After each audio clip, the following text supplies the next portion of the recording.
Ničkolikokrat smo se že dotaknili tematike, kar se tiče zamujanja strank na termine, preskakovanja terminov ali pa neobveščanja strank o obisku vašega salona. Torej, stranke vas ne pokličejo, če nimajo namena priti v salon, kar seveda ni korektno.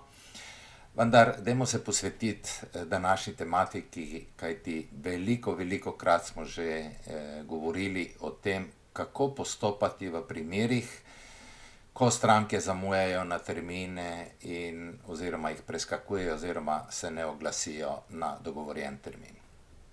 Zdaj, karkoli bom povedal, se boste nekateri s tem strinjali, drugi morebiti ne. Eni in drugi imate prav, da se razumemo, vendar reči, ki so, bomo rekli, bolj kompleksne, jih ne moremo reševati na tako imenovan črno-bel način.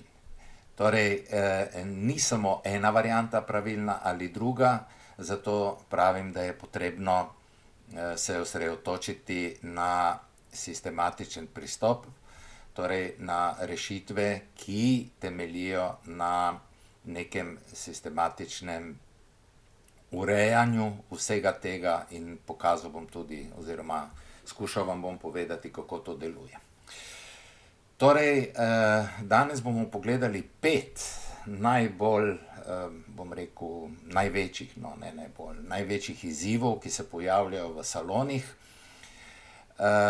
pri tem, da stranke, kot sem že omenil, se na termine ne oglasijo oziroma preskakujejo ali pa, bom rekel, zamujajo in tako naprej.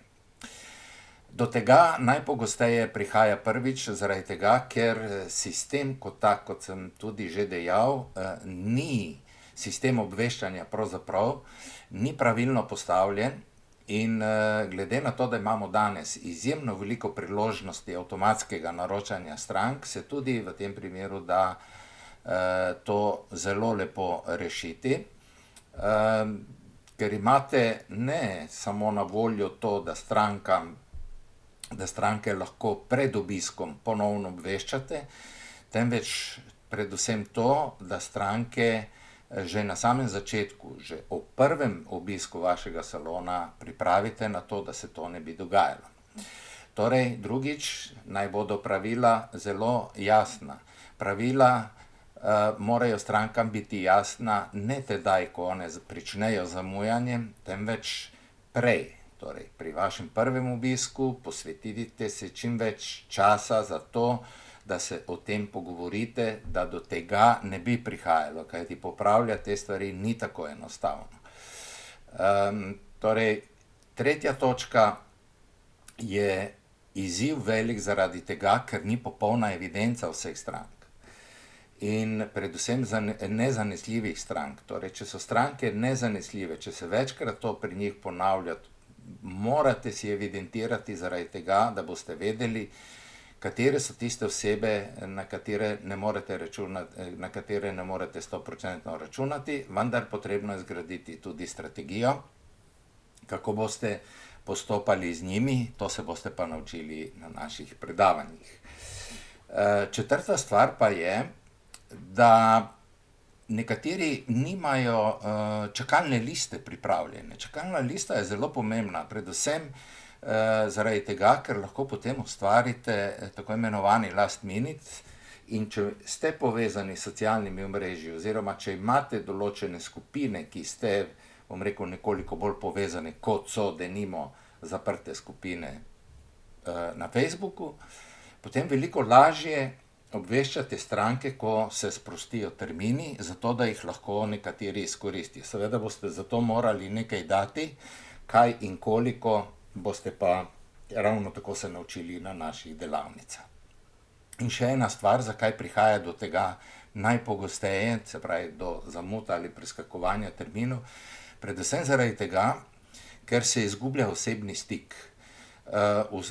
Digitalizacija načrtovanja obiskov je danes izjemno orodje, ki pomaga pri tem, da lahko stranke bodi si obveščamo, celo marketing lahko upravljamo na tej osnovi. Skratka, nam pomaga, nam je v veliko pomoč pri tem, da se stranko na nek način zbližimo, vendar ne osebno.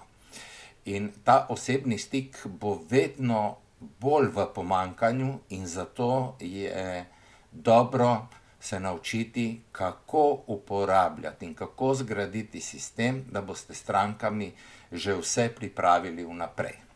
Seveda, če so stranke že obstoječe. Če so to nove stranke, potem je obisk, se pravi prvi obisk stranke, kot sem že omenil, ključnega pomena, kajti tako se boste spoznali in veliko lažje si boste tudi kasneje zaupali. Torej, česa se boste pri nas naučili? Vse to, kar sem sedaj omenil, je neka osnova, ki se več ali manj v vseh, bomo rekli, salonih ponavlja. In zato bi želeli, rekel sem osnova zaradi tega, ker je dejansko neko izhodišče, ki številnim ustvarja probleme. In da bi se temu izognili, potrebno je imeti določeno znanje. In za to znanje se je potrebno nečesa naučiti. Torej, česa se boste naučili pri nas, na naših delavnicah, ki jih pripravljamo ravno s tem namenom, da bi takšne situacije preprečili. Torej, naučili se boste, kako stranke ohranjati in pripraviti, da bodo vedno točne. Zato imamo orodja in zgrajen sistem, ki vam bo pomagal ne samo pri strankah, pomagal bo tudi pri ostalih kontekstih poslovanja, predvsem, kar se tiče sodelovanja s sodelavci. Potem druga zadeva, kako sestaviti SMS sporočila vsebinsko, zato da stranke ne bodo mogle reči, ja, jaz pa zdaj ne morem priti, ali pa saj sem vas želela poklicati, vendar nisem utegnila. Vse to vas bomo naučili, zato ker te besede, ki jih uporabljamo v teh stavkih, ki jih strankam napišemo, prvo, kar je, ti stavki morajo biti izjemno kratki, morajo biti jedrnati in morajo biti zelo odločni. Da se ne bi zgodilo, kar se pogosto dogaja, recimo, da se stranko vpraša, ali bo prišla na termin, glede na to, da je naročena in bla, bla, bla, in bla, bla, bla. Tega se ne počne. Tako da potrebno se je teh besedil naučiti, da se tega rešite. In seveda, kako postopati s strankami, ki so nezanesljive.